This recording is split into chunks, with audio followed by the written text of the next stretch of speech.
आज का टॉपिक है डायनामिक्स।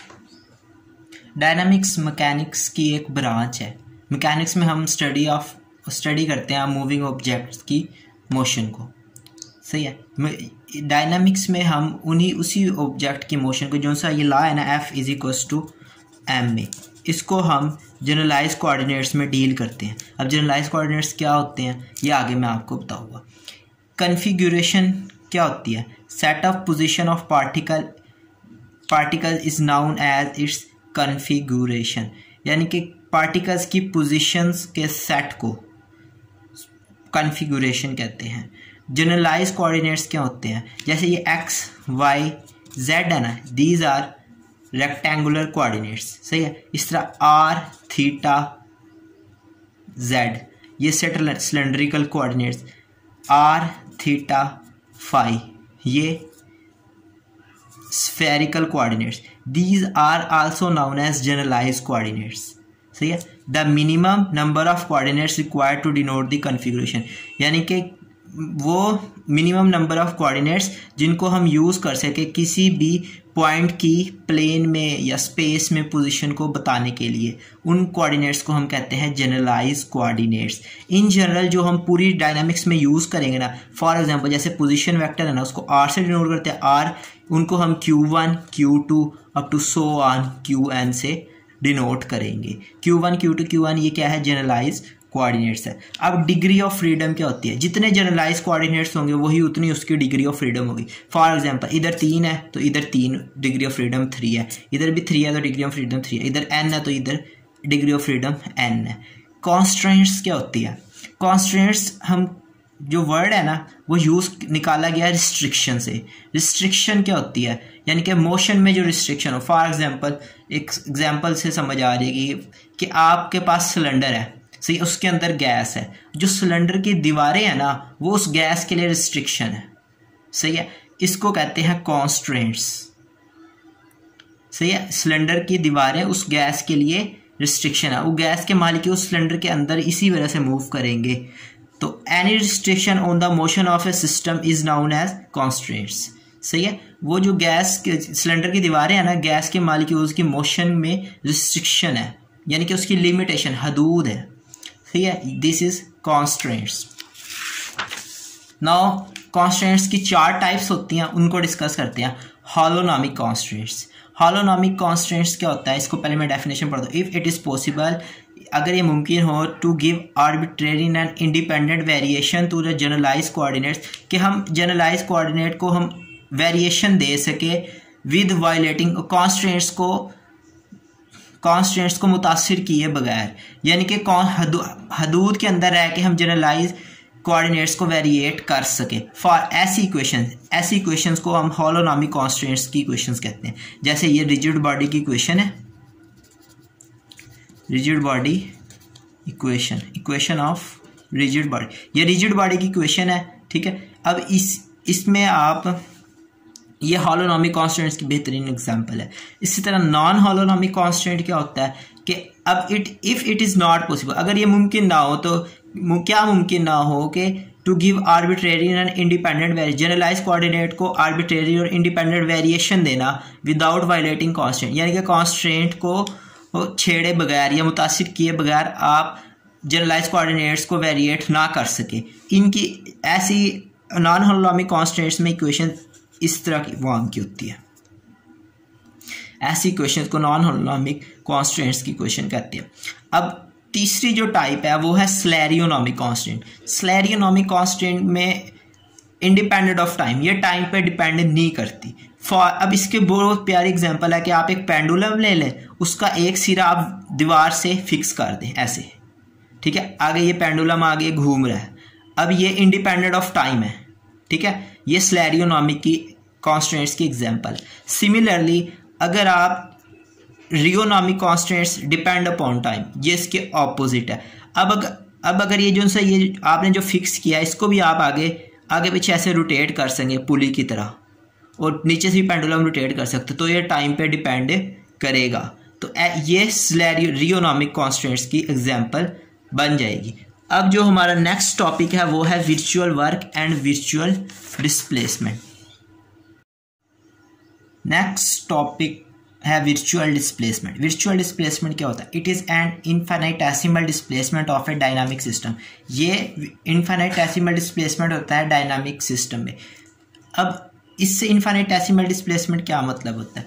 यानी कि इनफाइनाइटेसिमल डिस्प्लेसमेंट ऐसा डिस्प्लेसमेंट होता है जो ज़ीरो के इक्वल नहीं होता बट ज़ीरो को अप्रोच कर रहा होता है।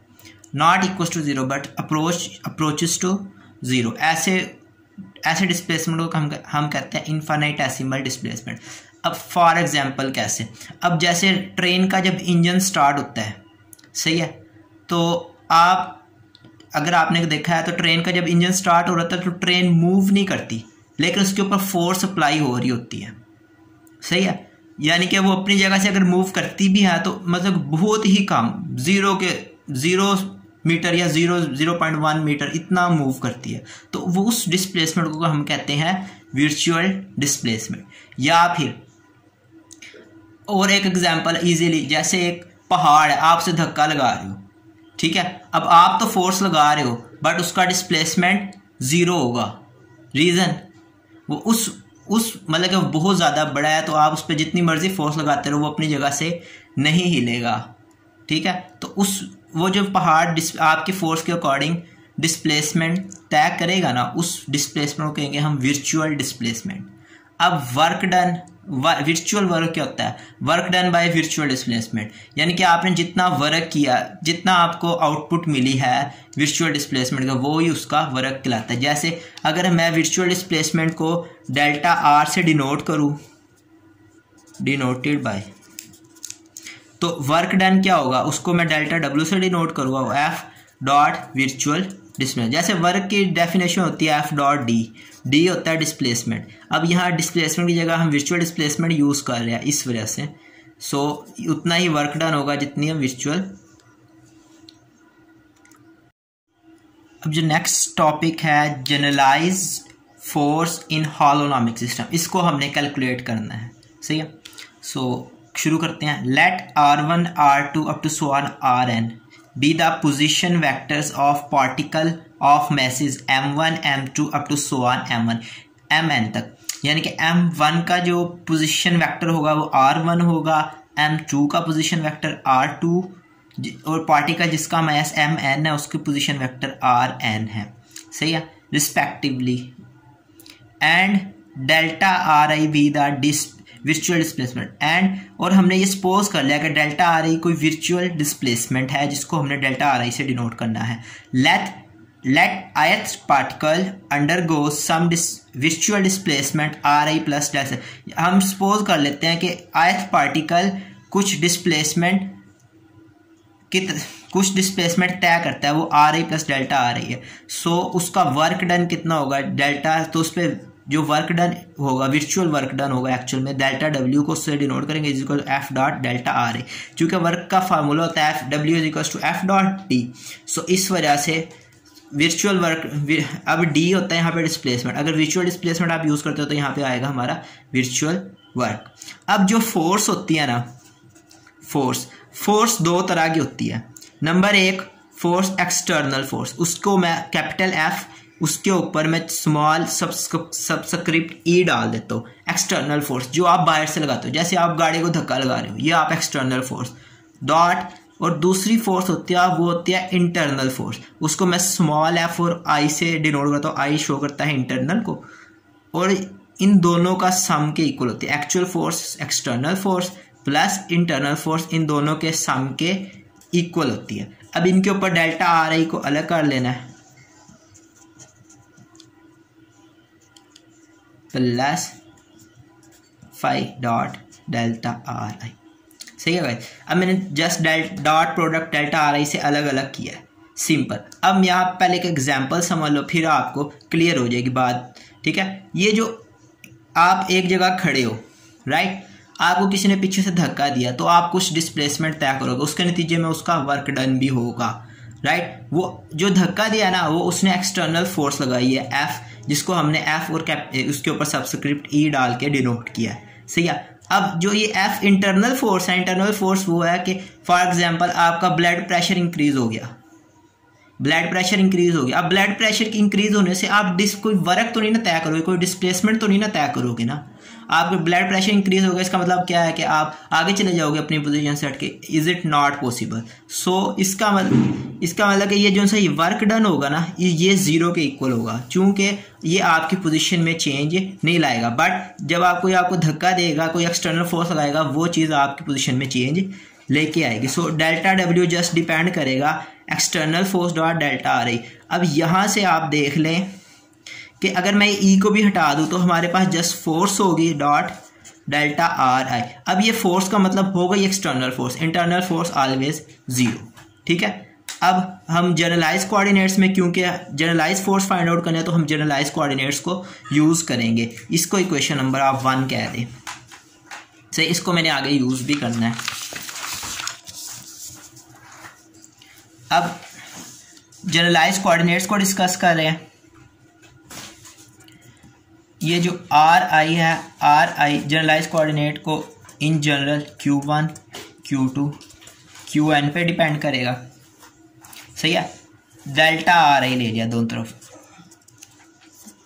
Partial R partial Q1 delta Q1 plus up to so on partial are I over partial Qn delta Qn।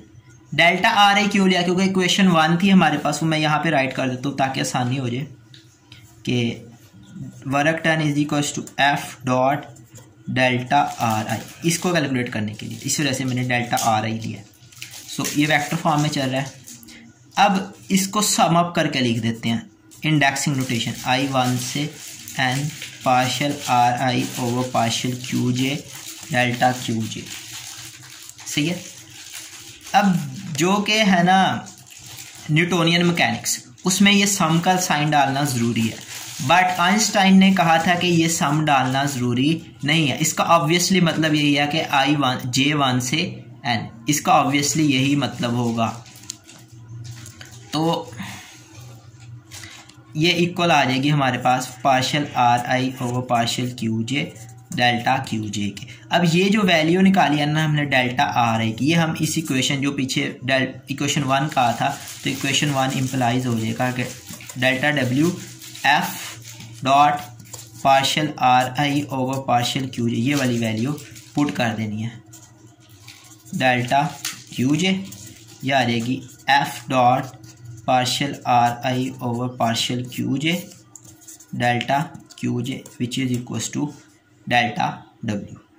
और ये जो फैक्टर ब्रैकेट में लिखा है which is known as generalise force delta q j, और ये डेल्टा डब्ल्यू के where, यहाँ पे लिख देता हूँ where Q J is noun